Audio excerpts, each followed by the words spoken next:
c'est un grand retour que les fans attendaient avec impatience. Samedi 12 février 2022, TF1 lançait la nouvelle saison de The Voice. Une saison qui fait déjà énormément parler d'elle au vu des nombreux talents qui se sont présentés sur la scène.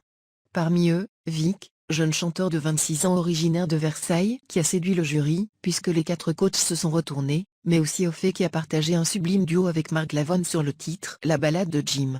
Une prestation qui a énormément touché l'interprète d'elle à les yeux revolver. Mais dans l'émission de ce samedi 19 février 2022, les coachs et les téléspectateurs ont également découvert Daniel De Filippi.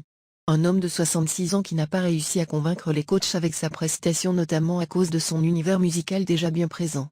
Interrogé par Vianney à la fin de sa prestation, il a confié qu'il avait écrit une chanson pour sa femme, décédée il y a plusieurs années. Poussé par le chanteur de 31 ans, Daniel De Filippi a accepté de l'interpréter sur le plateau de The Voice. Et personne ne s'attendait à ce moment. Tous les membres du jury ont terminé en larmes, à l'instar des internautes qui ont énormément réagi. Là, j'ai compris que ma chanson pouvait faire du bien. Suite à sa performance, le talent a accepté de se confier dans les colonnes de gala et de revenir sur son beau parcours, bouleversé par ce terrible drame.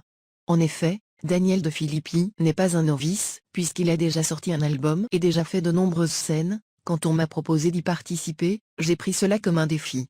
C'est marrant, car dans cette émission, il y a beaucoup de jeunes gens qui viennent chanter, et moi, je ne suis pas un perdreau de l'année, mais je me suis dit que j'allais l'aborder comme un défi, et j'avais dans mon esprit de chanter ma propre chanson après ma prestation, et c'est ce que Vianney m'a proposé, avoue-t-il.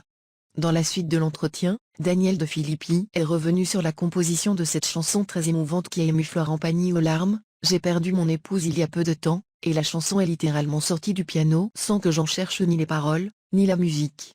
C'était une inspiration. Quand j'ai posté cette chanson sur les réseaux, beaucoup de personnes ont posté des remerciements dans les commentaires. Là, j'ai compris que ma chanson pouvait faire du bien, et que je ne l'avais donc pas écrite pour rien. Une séquence qui restera dans l'histoire de cette saison.